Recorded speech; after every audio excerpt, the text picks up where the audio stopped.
What's good, ladies and gentlemen? Welcome back to the channel. I'm LotusAsakura, the one who never knows best, and in today's video I'm bringing you guys another manga haul video. Now, while I don't do these as often as I used to back in the day, because once upon a time these were actually the lifeblood of my channel and the most popular thing that I did on my channel. But what's funny about that is that these videos, and I remember being really excited about this, these videos were something that I would drop, and then after you gave it like a month's time, that video would have 1,000 views. And you know, I've come so far now here on YouTube that I drop pretty much anything and it's going to get a few thousand views in a day, you know what I'm saying, if not more than that. And that's just always really cool to see, and it's just always a constant reminder of, like, you know, all the progress that I've made and how far I've come and everything like that. And you know, just give myself a little pat on the back, you know what I'm saying, kind of thing.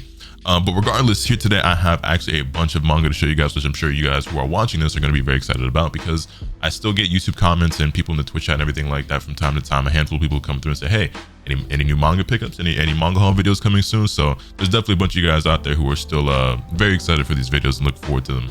And so that's what I'm here to bring you today. So without any further ado, let's just get straight into the pickups. And as usual, we have some regular suspects, or some usual suspects joining us here today. And the first ones I'm going to show you guys are 5 volumes of Dragon Ball Super, being volumes 17 through 21.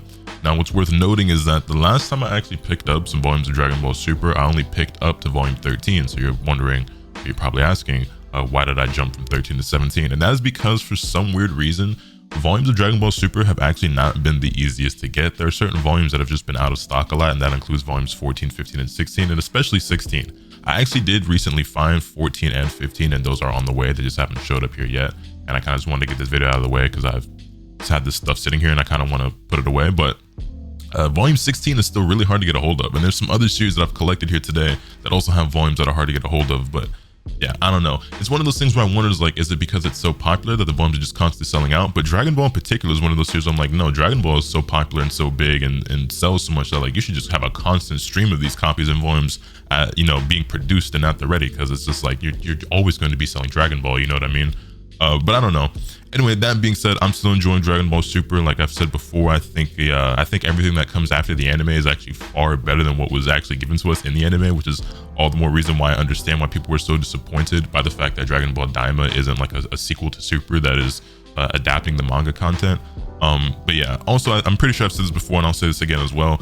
Dragon Ball Super has the best manga covers in the entirety of the Dragon Ball franchise. Toyotaro really does this thing with these, and I love these so much. And here we have volume 17. In this arc, these characters, man, it's really sick. It's really sick. I enjoyed it quite a lot. And then here we have volume 18 with my boy, my favorite character, or like my 1A, my 1B. Bardock is tied with Future Trunks for my favorite character in Dragon Ball. But that being said, you already know I'm feeling that volume cover quite a lot.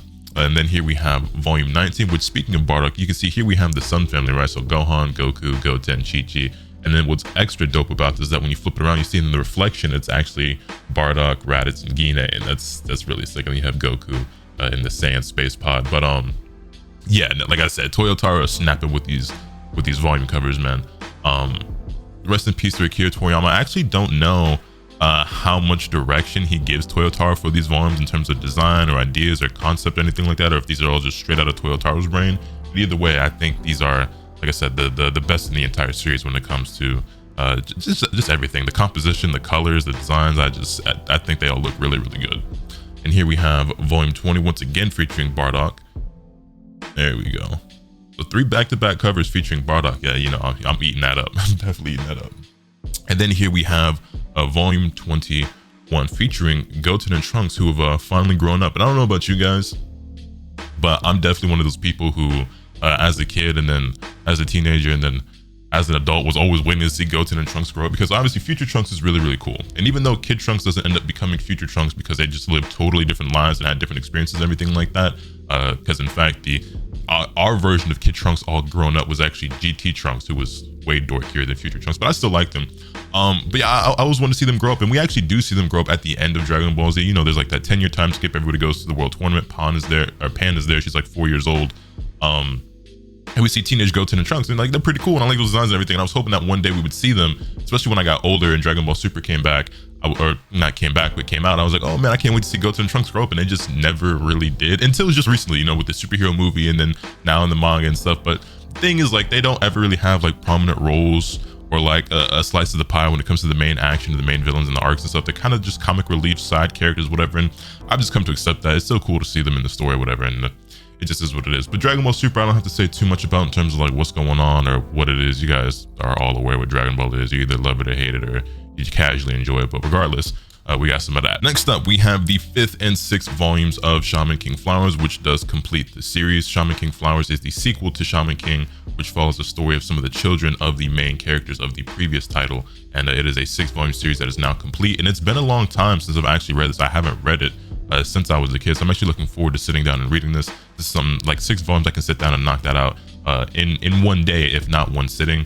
So I'm looking forward to refreshing my memory on how this story plays out and what these characters are like and everything like that. As you guys know, my name comes from Shaman King. LotusAsakura is my namesake. That's where I get my last name from. So yeah, I'm a big Shaman King fan.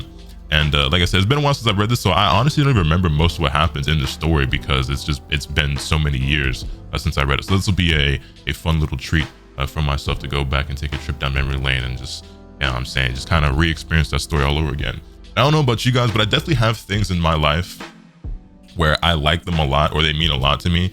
And they're like so special that I don't like consume them that often. So for example, right, my favorite anime of all time is Fooly Cooly. And I've watched Fooly Cooly many times over the years, right? But it's one of those things where I don't like spam it because I want it to always feel special. I want it to always have that same feeling, you know what I mean? Or like certain songs where it's like, I like this song so much I don't want to play it 6,000 times a day because I still want it to be that banger every time I play it. Or like there's a certain food that you might not eat all the time even though you really love it because every time you eat it you want to get that same feeling like, damn, this shit, you know what I'm saying? Do you guys have anything like that? It could be food, a movie, candy, a book, like an anime, anything. Do you guys have like a series or a food or something like that that you really like, but you like it so much you want it to always kind of be special so you don't like use it or eat it or drink it or watch it or whatever all the time? Because I definitely have some things like that in my life, and Fooly Cooly is definitely one of those. But anyway, moving on to the next series. Up next, we have volumes 29 and 30 of Twin Star Exorcists, which I believe is actually for real, like FR for real, FR for real, like ending soon, wrapping up soon.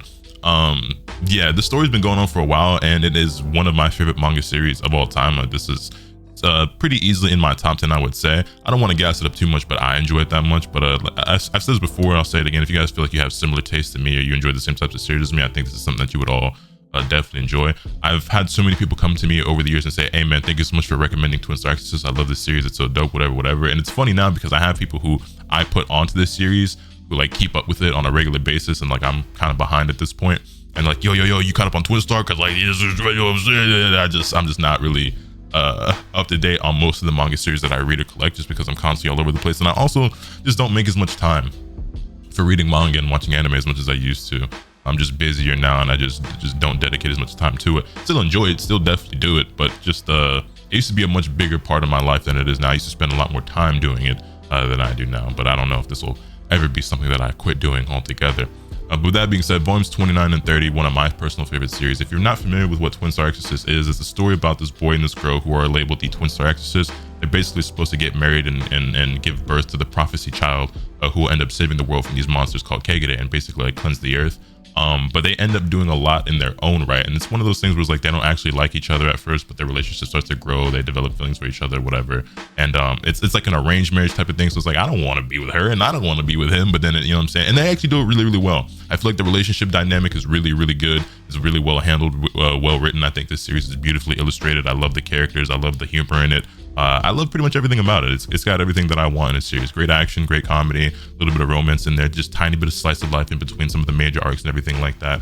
I think it's one of those things that has definitely learned from its contemporaries and its predecessors, and it just kind of executes really well on all the things that you probably know and love about your mainstream battle shonen series. And speaking of which, we have My Hero Academia, which I think Twin Star is a lot better than My Hero Academia. That's probably not saying a whole lot to a lot of you guys because people aren't too high on My Hero Academia these days, which is another series, by the way. And here I have volumes 36 and 37, which is another series that I heard is basically over now. I had a homie tell me that that the big final fight of the series just happened, and basically there's just like a couple of like epilogue or like falling action chapters left until My Hero Academia is officially over, which is kind of crazy because like I've been following this series since 2015, and again, I'm not like up to date. I'm maybe a dozen or 2 dozen chapters behind right now. It's one of those things where like I always binge read it and catch up, and that's kind of where I'm at with reading manga in my life right now where it's like I don't keep up with anything on like a week to week or a month to month basis.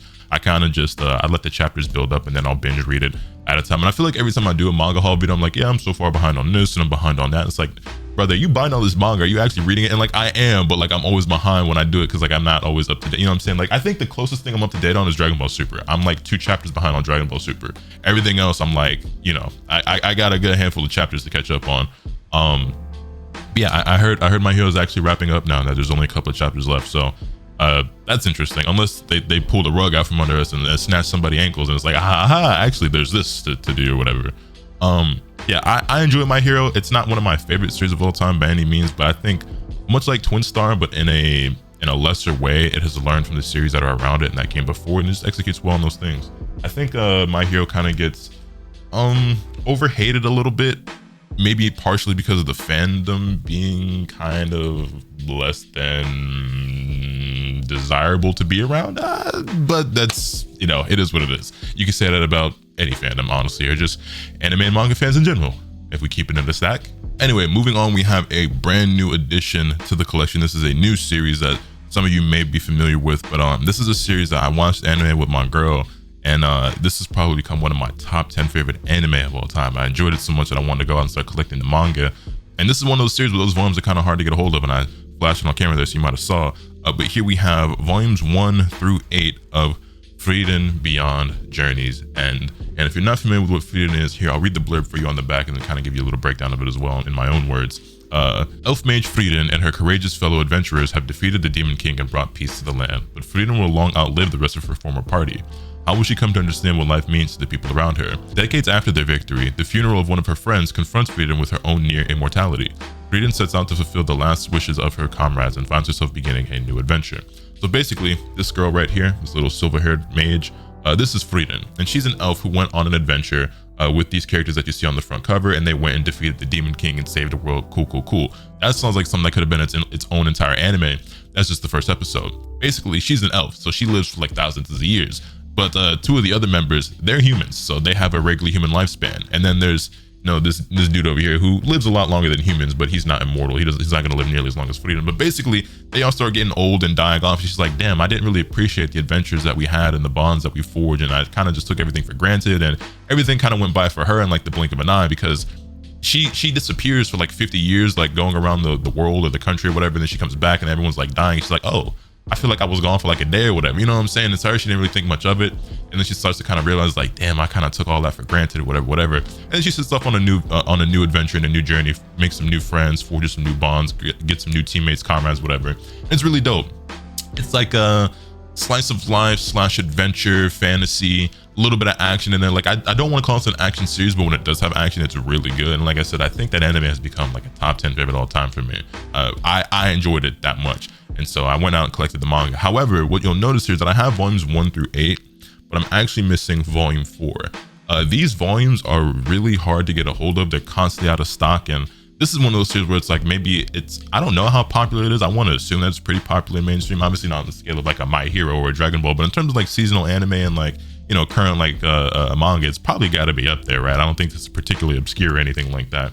And I've heard plenty of other people say good things about it whenever its name does come up, so I'm sure it's pretty popular, but maybe not quite to the point where the volumes are like just constantly in circulation and constantly being printed. Because I definitely had to buy these out of order, you know what I'm saying? Like it looks like I got them all at once now, but I definitely bought like volumes 1 and 2, and then I got like 7 and 5, and then 6 and 8 or something like that. And volume 4 I still can't find anywhere. So I'm constantly checking like Crunchyroll and Amazon and Books A Million and Barnes and Noble and everything like that, just trying to find volume 4 somewhere. But it is what it is. We have 1 through 8 in here. I'll go ahead and show you these covers. But yeah, Frieren herself is a character who I absolutely love. Obviously, I love the story. It's pretty much got everything going for it that I would want. Similar to like Twin Star, it's got the slice of life. It's got the action, the adventure, the humor, everything like that. This leans more toward the adventure and the slice of life side than Twin Star does, which leans more toward the action side. But regardless, I do think it's really, really good. And I'm looking forward to sitting down and reading this and seeing how much of it is different from the anime, and also how much further the story goes, because the season has ended for Frieren, and I'm certain it's going to get season 2 at some point. I don't know when exactly, but I'm actually not even sure how far into the manga the first season goes. This looks like close to the end of season 1, so I'm thinking maybe by the time I get to volume 8, that might be past where the anime actually ended. Because as I'm looking at these covers, I'm seeing like stuff from like, you know, toward the latter half of that anime season. So I'm thinking, yeah, volume 8 might actually have new material for me to read, which I can't actually do now that I think about it, because I don't have volume 4. But once I find volume 4, I will be sitting down and reading some Frieren. Yeah, this definitely, yeah, it's a couple characters on this cover that I ain't seen before. So this is definitely some new material. So I'm looking forward to that. I'm definitely looking forward to that. Also, what's strange and something I've noticed, before I forget, let me see if I can find it from some of these volumes. I don't know what the deal is. I don't know what's going on. Yeah, here, these two will do 6 and 7. So typically, for as long as I've been collecting manga, right, since like 2015, standard like Shonen Jump, like Viz Media Tankobon volumes have always been $9.99. Now, granted, I typically buy most of my manga from like Right Stuff, which doesn't exist anymore. It's like combined with Crunchyroll, so like Crunchyroll or Amazon or whatever. And it's normally under retail, whether that's like $8, $7 a volume, right? And sometimes I buy stuff from eBay, and you'll get an even bigger discount because people are selling used stuff at a discounted rate, right? For some reason, volumes are now $11.99 from Viz, but not all of them. And even within their own series, I don't really understand it. So here we have volume 6 and volume 7, and hopefully the camera will focus, you can see. Volume, what is this? Volume 6 is priced at $11.99. Volume 7 is priced at $9.99. And I don't really get that or understand why that is. But, and I've noticed this across like a bunch of my volumes. Yeah, they're just, actually this is a second printing. Well, let me go ahead and check through this, because like I have a bunch of volumes sitting here that are like some are $11.99 and some are $9.99. So like, has the price just actually gone up? Okay, so this was printed in 2023, and this is $9.99. This one was printed in 2024, and this one's $11.99. Let me see if that's consistent. This was printed in 2023, and it's also $11.99, but was it after volume 6? I see. Okay, now that I'm actually going back and looking at the printing dates of all of these volumes, it looks like somewhere around November of 2023, so November of last year, Viz Media raised the price of volumes from $9.99 to $11.99, which doesn't affect me too much because, like I said, I'm usually getting some sort of discounted rate anyway when I buy manga, but it is something worth noting. $2 is a pretty significant jump, I would say. No pun intended there. Yeah, I mean, damn, inflation really crazy, bro. Even my manga is going up in price. This is nuts. Like I said, manga been the same price for forever. Like, well, not forever, because I definitely have some volumes, some older stuff in my collection where it was $7.99 at one point. So I guess again, it was a $2 jump at some point. Manga went from $7.99 to $9.99. Matter of fact, I think the first volume of Dragon Ball Z that I have says $7.99, but that volume's also thinner than other ones. That might be why that one was priced earlier or priced lower, but I definitely have some that are like that. It is what it is. Like I said, it's probably not really going to affect me too much. Just something that I recently noticed. I was like, damn, price of the brick going up. You feel me? Anyway, next up we have 4 volumes of Blue Box. Here we have volumes 7 through 10, which is a story about a boy and a girl. It's a romance, slice of life. I wouldn't really call it action, but sports series that follows a boy who's into badminton and a girl who's into basketball. And I'm a huge basketball fan myself, as a lot of you guys may know. And so, yeah, this is just right up my alley. It's actually getting an anime this year, which I'm very much looking forward to. I cannot wait for that. But I love basketball series, whether that's Slam Dunk, Kuroko's Basketball, Blue Box, Ahiro no Sora. If there's basketball in the series, I'm probably going to enjoy it. I have yet to read or watch a basketball series that I did not like. And I'm sure there are some bad ones out there, but I ain't gotten to any of those yet. But anyway, here we have Volume 7, Volume 8 with Chinatsu in a little maid outfit, Volume 9, and Volume 10 with all the characters on the front. Blue Box is a series that I actually was like, so I randomly started reading it on the Shonen Jump app on my phone at some point, and I binge read it up until I was all the way caught up, and then I was keeping up with it week to week, but obviously I had stopped at some point, so I'm several chapters behind. I don't know if it's wrapped up yet, or if it's close to wrapping up, or if it'll be ending anytime soon, but I will be collecting every volume of that series because I think it's really, really good. And if you think your taste is anything like mine, you'll probably think it's really, really good as well. Anyway, final series to pick up, which has kind of been peeking in the corner over here. You may or may not have already seen it, kind of been spoiled on it, but I collected the entire series of another basketball manga. Here to my right, I have the entire series of Kuroko's Basketball. Yeah, so this was kind of an impulse buy. I don't even know how I randomly ended up coming across this, but basically, so I was browsing eBay, doing some shopping, whatever, and I came across all of these volumes. So all the way up to volume 22 of the omnibuses. I came across all of these together on eBay, and these are basically new, I mean, like, if the person who owned these read them at all, he or she only read through it once ever, and then they probably just sat on the shelf because they even still smell new, to be honest. But all of these volumes together for $80. I don't buy a ton of used manga these days, and I don't even know if this is technically even really used, to be honest. There's like no creasing on the spines, like no yellowing on the pages, like no real wear and tear, like no signs of wear at all.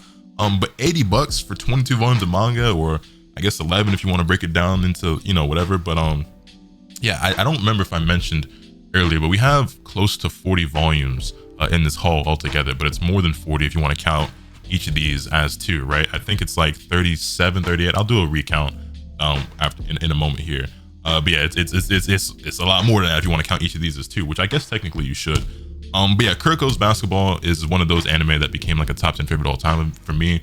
I like it a lot. It's really polarizing though. It's kind of hit or miss for a lot of people, because it's like some people don't like the superpowers, I guess, that the characters have, which a lot of the stuff that happens in Kuroko, I don't really count as a superpower. Some of it's just the series being dramatic and super anime. There's a couple of characters like, no, that nigga has powers. Like, what's his name at the end? Aoshi.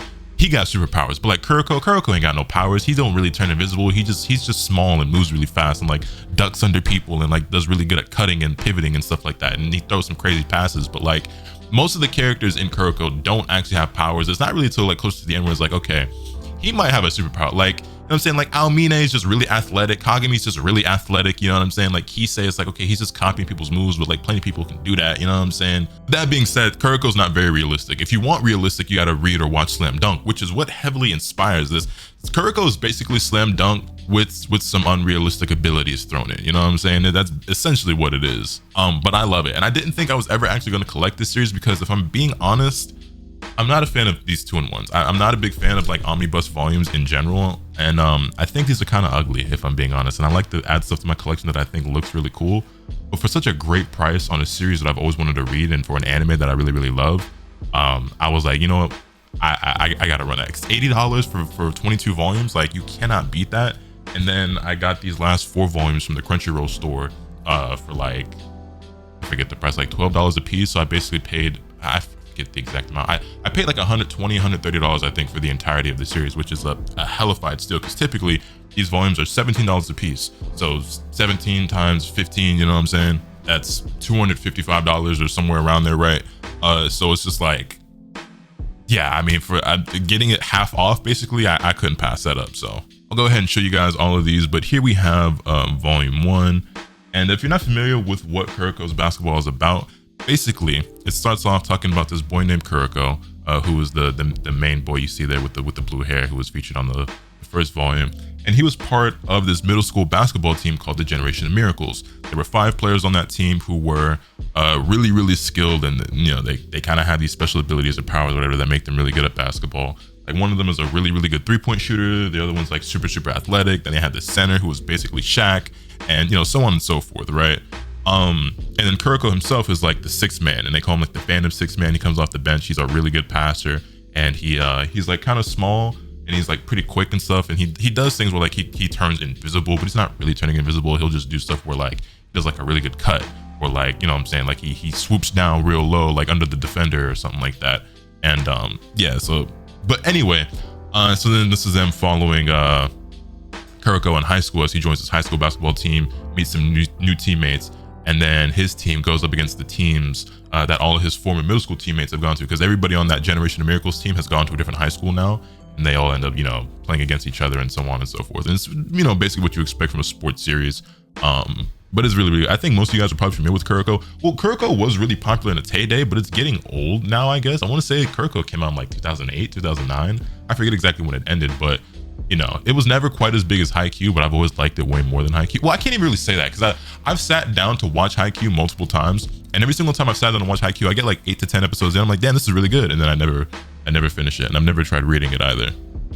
But I remember when, like, there was a point in time where it's like, oh, Kuroko, Haikyuu, which one is better? Which one's more popular? The Haikyuu blows Kuroko out of the water in terms of popularity, but I like basketball way more than I could ever like volleyball. So I'm gonna be a Kuroko fan. That's where I'm gonna stand on that. Also, this cover is sick. I remember too, Kuroko's Basketball and Haikyuu got released in English in the same year, maybe even the same month, but they came out in the same year. I remember when it got announced, I was very, very excited. Because Haikyuu is still, it might even still be going to this day. I'm not sure. I don't read it, but it definitely went on a lot longer than Kuroko did, if it's not still going. But they ended up releasing in the same year in English. And I remember when they got announced, I was really excited. I was like, oh man, I get to collect Kuroko. And then it got revealed that Haikyuu was going to get released in single individual volumes, like your standard volumes, and Kuroko would be 2-in-1s.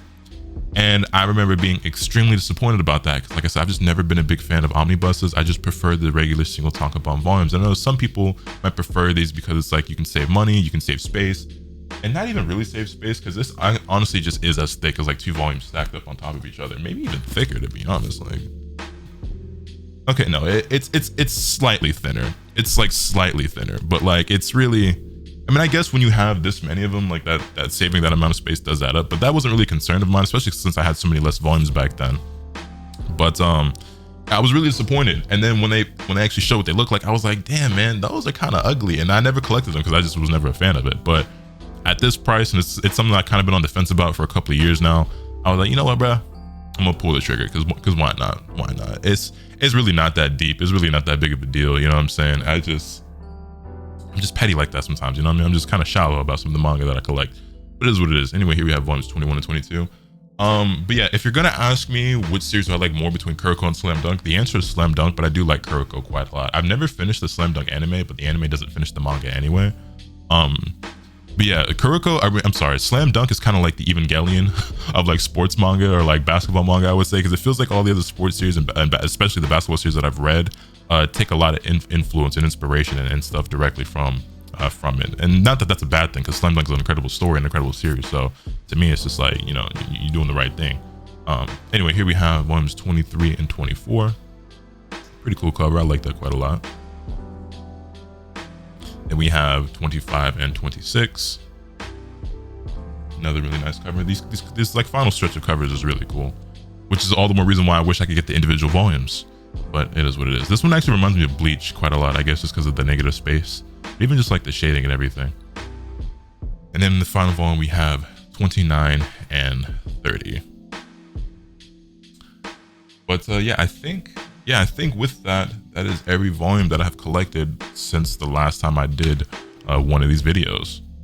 So that's a total of 37 volumes if you want to count the omnibuses as one, or I guess 52 if you want to count them each as 2. I might go ahead and call that 52 just because it seems more impressive for the title if I want to do that. But yeah, man, the collection grows ever more. The collection grows ever more. It's not too often I get to do really big hauls like this these days, but they're always a ton of fun when I do, and I'm glad to add so many new volumes to the collection. It's really exciting. I actually have to buy a new shelf to accommodate these, and I'm gonna put over here off camera that you guys can't see, but like I'm basically out of space back there. I mean, I could do a little bit of rearranging with that shelf back there, and I have this side shelf over here that you guys also can't see that I could throw some stuff on, but I'm gonna buy a whole new shelf to start filling up, because it's about that time. It's about that time. But also it's about that time for me to end this video.